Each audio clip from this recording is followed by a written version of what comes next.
దేవుని పరిశుద్ధ నామమునకు మహిమ కలుగునుగాక. ప్రియులారా, ప్రభునామన మీ అందరికీ వందనములు.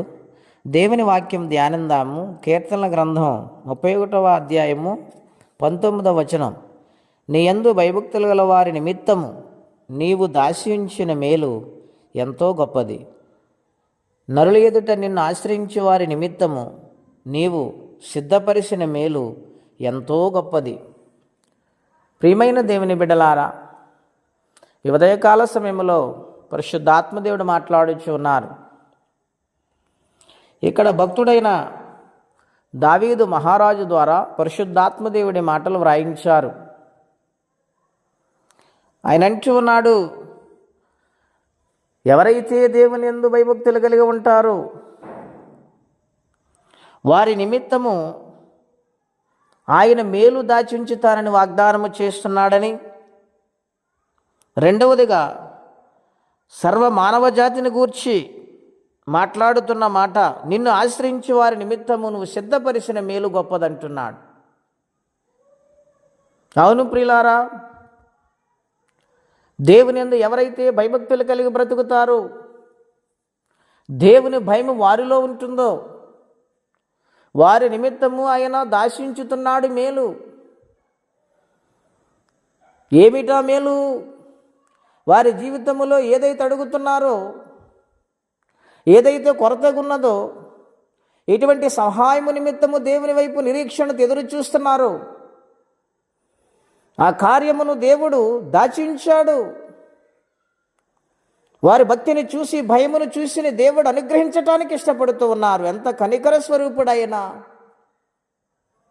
ఆయన ఒక శ్రేష్టమైన సంగతి మనకు జ్ఞాపకం చేస్తూ ఉన్నారు. దాశించిన మేలంటూనే సిద్ధపరిచిన మేలంటున్నాడు ఆయన. అంటే దేవుని యందు ఎవరైతే భయభక్తులు కలిగి జీవిస్తూ ఉంటారో వారి కోసము దేవుడు దీవెనను సిద్ధపరిచి ఉంచారు. దాన్ని మనం పొందుకోవాలంటే ప్రియులారా, 123వ కీర్తనలో వ్రాయబడినది, దాసుడు తన యజమానుని తట్లు, దాసురాలు తన యజమానుని తట్టు ఎదురు చూసినట్లుగా ఆయన కనికరము దిగువచ్చులాగున, ఆయన ఇచ్చే మేలు పొందుకునేలాగున రేయింబగలు ఆయన సన్నిధానములు బ్రతిమాలుకునేవారిగా, ప్రార్థించేవారిగా, లోబడేవారిగా ఉండాలి. భయముతో భక్తితో బ్రతకాలి. అప్పుడు ఆయన ఇచ్చిన మేలును మనం పొందగలుగుతాం. దావీదు జీవితంలో తన యథార్థతను చూసి దేవుడు ఒక మేలును సిద్ధపరిచాడు.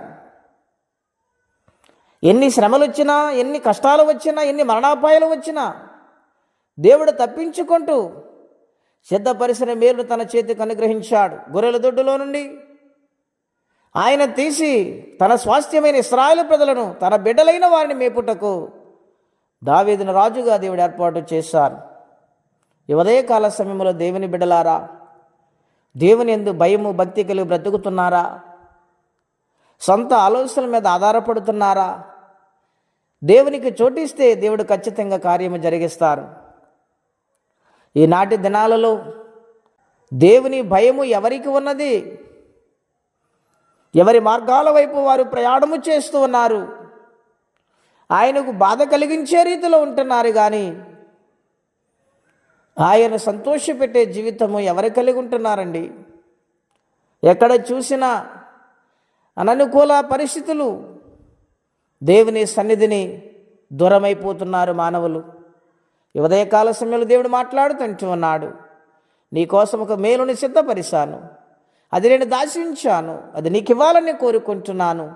నీవు నా వైపు చూడు, నా యందు భయభక్తులు కలిగి బ్రతికని ఆయన ప్రేమతో చేతులు చాపుతూ ఉన్నాడు.